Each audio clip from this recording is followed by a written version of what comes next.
rages around like an ocean in my head, because there are so many things that I left unsaid.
My heart rages around like an ocean in my head.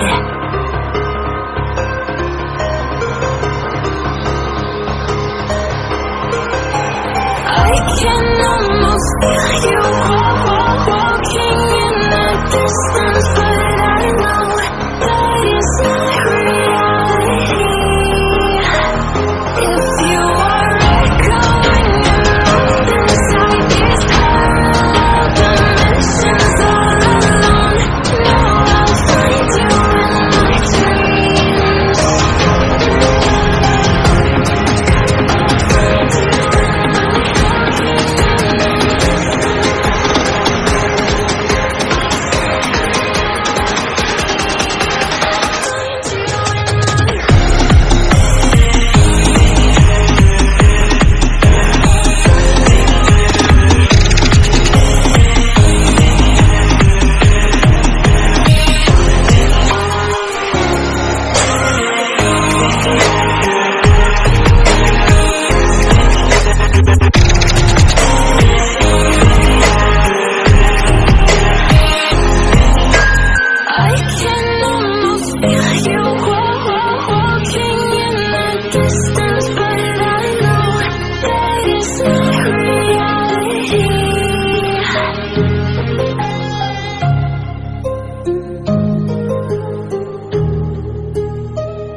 My heart rages around like an ocean in my head, because there are so many things that I left unsaid.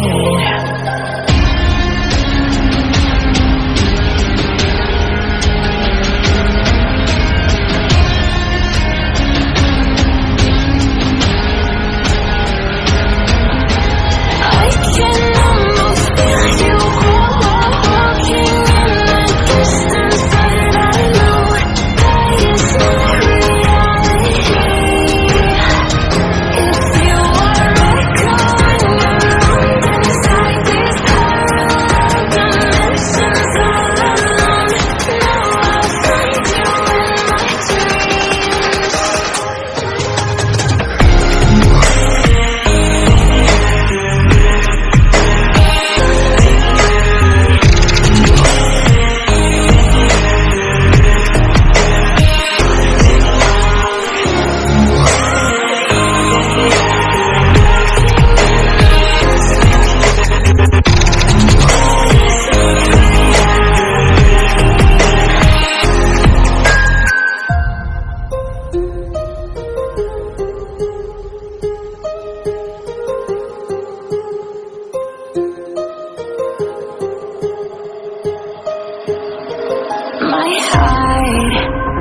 rages around like an ocean in my head.